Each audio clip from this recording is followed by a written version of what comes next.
It is warm. Start to feel the full effects of the midday sun. It's beating down, so it's a bit of a slog, and that is one savage climb out of there. It's proper tough in this heat.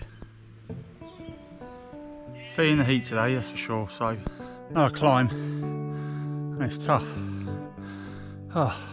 It's been pretty hard. I think I underestimated the heat. I underestimated the elevation. There's been some pretty hardcore climbs, to be honest. I'm sweating a lot. What a view.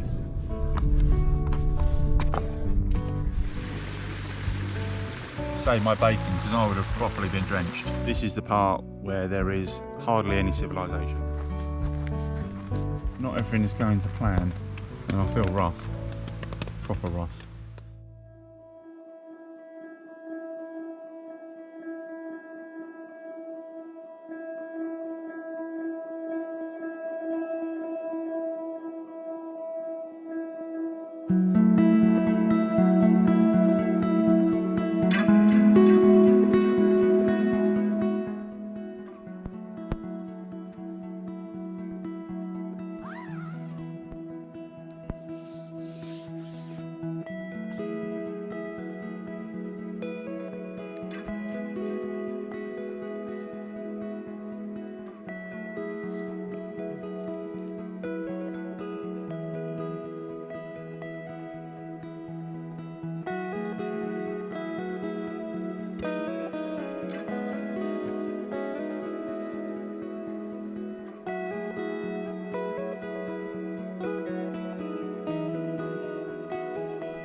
Morning all. So all packed up. Not much of a sunrise this morning. There's a lot of cloud cover, which I'm pretty thankful for. But you can just see some rain showers in the distance, which I think that's what we had about half an hour ago. So split the inner and the outer in the tent and pack them away separately, because yesterday it was saturated yesterday morning, so I rolled it all up together, and it did take a bit of time to dry out. So this morning I've separated the outer and the inner, just so they don't get completely saturated. So far it's about 47 down, another 53 remaining. So I'm hoping to knock out a good 23, 24 today. This is the part where there is hardly any civilization, so it's, you know, it is proper rural. Last 2 days there has been, you know, a few towns, a few villages to stop off and get supplies, but I think the second half is a lot more brutal, so I'm hoping the weather's going to be with me. There are forecasts of thunderstorms. I don't know whether they're going to materialise. It doesn't feel like that's going to happen, but you never know. But as long as it stays cool with this cloud cover, I'm pretty confident I can sort of munch a few miles out and do north of 20, which will leave me about 20 tomorrow, and then hopefully 10 for the final day, and that final push. Okay, so I'm all packed up, tents down, kits away, and let's get cracking.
That is what I call a view. So to the right, we've got Fanny Big, and we've got Gribbin, we've got Penny Fan, and then Corn.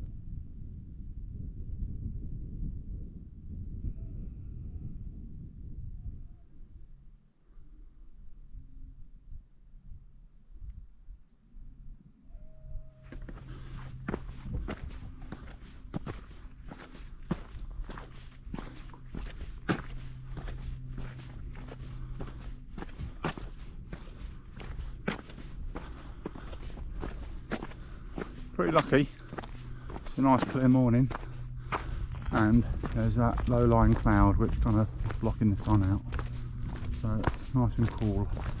There's a gentle breeze, so perfect conditions really.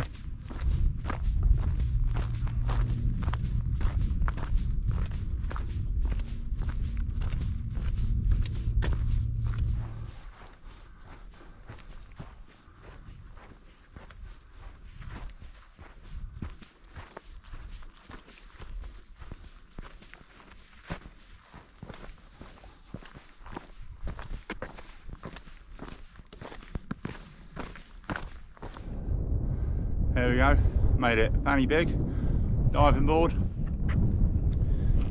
1.8 miles. What a view. Look at that, stunning.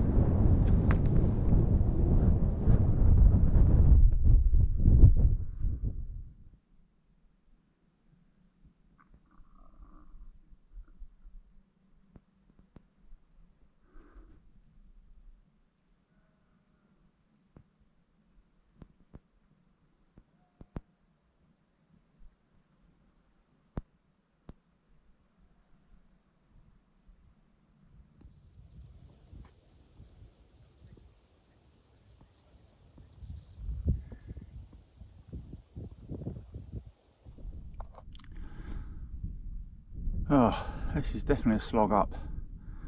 Penny Fan, knackered.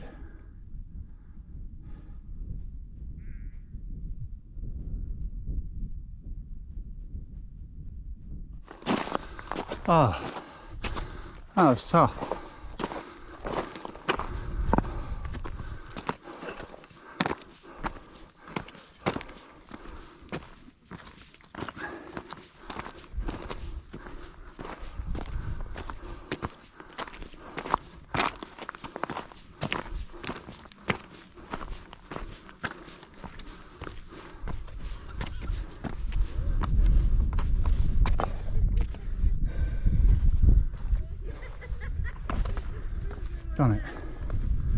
highest point on the Beacons Way and around the midway point.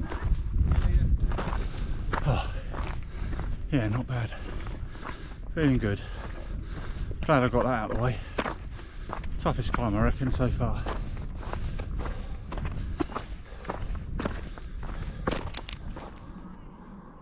Got a big long line of ants climbing the way up. Huh. It's going to be a busy one.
Would you believe it? Kebab van or burger van at Story Arms was shut, but every lay-by gone past since there's a burger van that's open, so I don't fancy going all the way down there for a burger. Wish I could though, wish I could just fly down there, fly back up, but hey, never mind, need to push on now. That's where I come from, Penny-fan. That was about, I don't know, 7 miles ago, maybe 5 miles ago, I don't know. Well over halfway now. Not a bad view.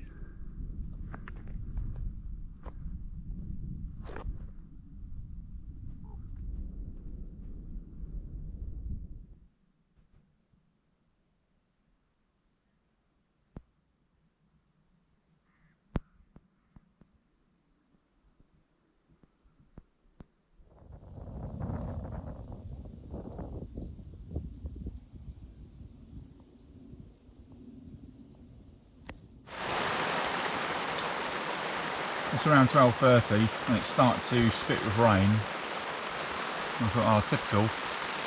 Feel like I wanted to stop to grab some lunch, so I just got a bit of soup, some cheese and a few snacks, and then it absolutely threw it down. So popped the tent up, just the outer, the trekking poles, and I'm so glad I did, because it's absolutely just been hammering it down. So definitely a good little tent this. Done me well. So not only the last few nights, but just throwing it up as an emergency shelter. It saved my bacon, because I would have properly been drenched. But at least I can sit in my little cosy camp and have a bit of lunch, and hopefully the rain won't run in underneath. So fingers crossed.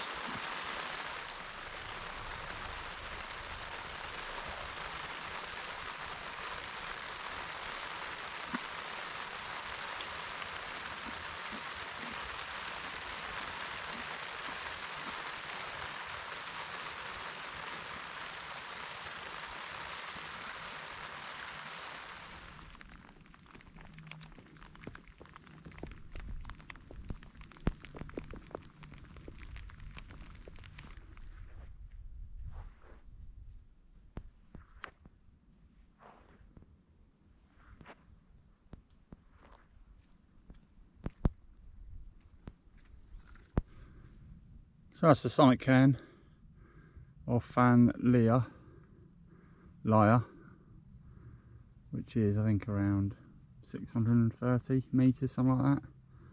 So doing good. Seems like the rain's passed, which is a bonus. So 12 and a bit miles done. Probably about another 10 left to do today.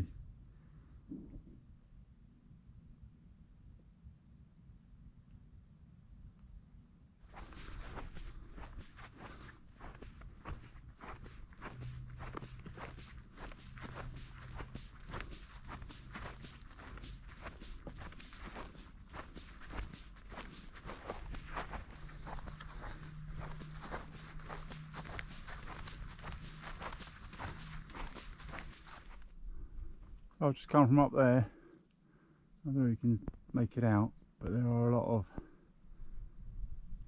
animal tracks, and you've got to properly pick your way through to see which is the right footpath down. So, but the nice thing is at the bottom, greeted by a river, so I managed to fill up with water because I've now got a bit of a trudge. Don't mind, because you can kind of pick the pace up a couple of miles along this forestry track. So yeah, head down and crack on.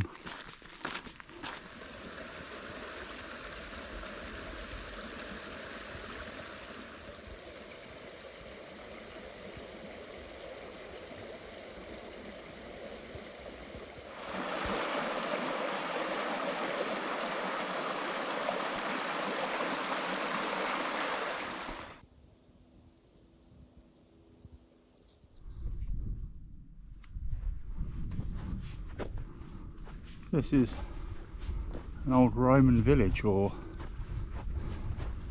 hamlet or something. I think the details on the screen are pretty impressive. See the old fireplace and that left hand side there. Proper remote though.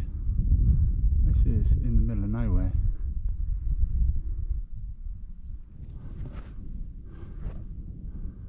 So this is as barren can get. I haven't seen a single person for, I don't know, 4 or 5 miles. It's just nobody. Desolate.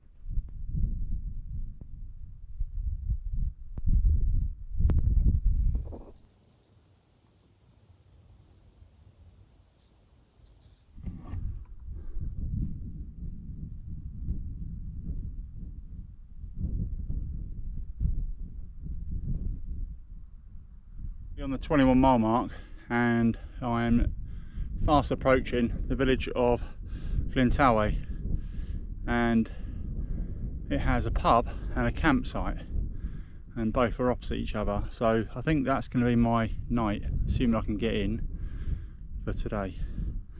So just about a mile or so and then I'm there. I think I can broadly see it from here, but I'm not sure that's exactly it, but I'll bring you back when I'm there.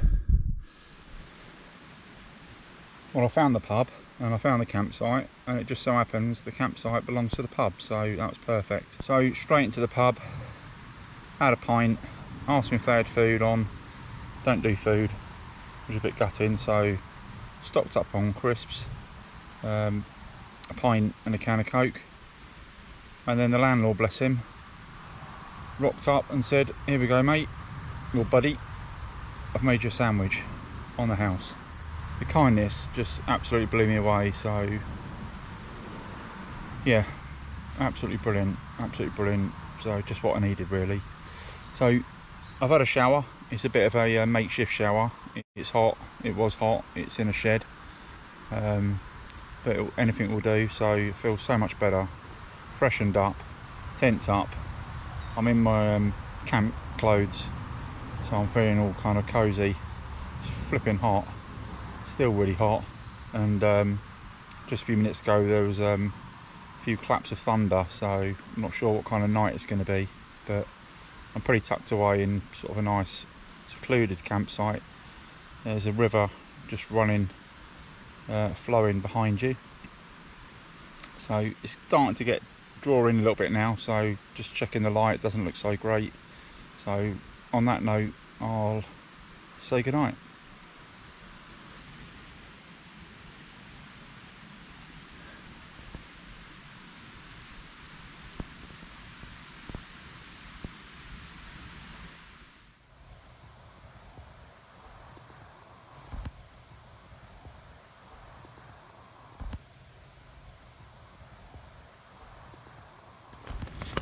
Well, it's day 4 and not everything is going to plan. So first things, I woke up this morning with the most incredible stomach cramps and kind of feeling of nausea, and I feel rough, proper rough. It's nearly 10 o'clock, so ordinarily I would have been on my way by 7, but I feel terrible. I've not been able to eat anything. I have managed to get hot chocolate down me, but I just feel rough. Second thing, it's been lashing it down this morning, so not much fun hiking in the rain, but I'm going to have to pack up in a minute. I'm almost packed up actually and get on my way. And then thirdly, because it's so late now, I've got no chance of hitting my deadline of getting to the train tomorrow for 2 o'clock, so I've had a bit of a look at the map and I'm going to have to do a detour. So not really what I wanted it to be doing, but I suppose with the weather across the tops being a bit rough, I've found an alternative route. It takes 10 miles off, so around 19 versus 30. So I'm going to trudge away on that, and the beauty of that route is there is a campsite probably 2/3 of the way along, so I can have a pretty easy day, do, I don't know, 12-13 miles and hunker down at the campsite and then finish off 7 or so in the morning, and that at least gives me a chance of getting some miles whilst I'm feeling rough, but also get some miles in tomorrow in order to get to the train. So like I say, I'm all packed up. I just got to drop the sleeping mat, drop the tent. I'm going to do the inner, put the inner away first and then do the outer, because I like to try and keep the inner dry, and then I'll get on my way.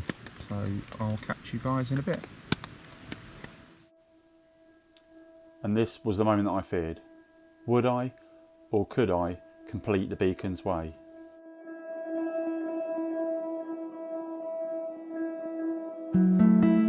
Having covered 72 miles in the first 3 days, on the morning of day 4 I awoke feeling really unwell and bedridden. After reluctantly packing up around 11 AM, I struggled to complete just 3 more miles before making the tough decision to call it a day and turn back.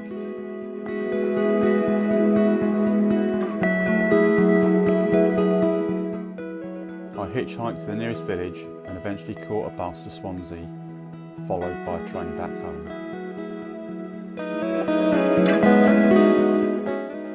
The scorching heat had proved too much for me, with heat stroke my diagnosis. The prolonged exposure to direct sunlight, the elevation and the relentless pounding of footpaths, tracks and roads for over 30 hours of hiking had taken its toll.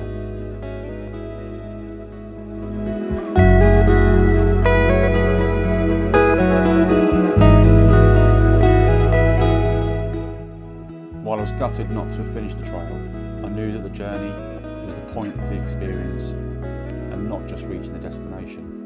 The views, the landscape, the sunsets and sunrises, and all the interactions with so many kind people I'd met on the route was what I'll remember.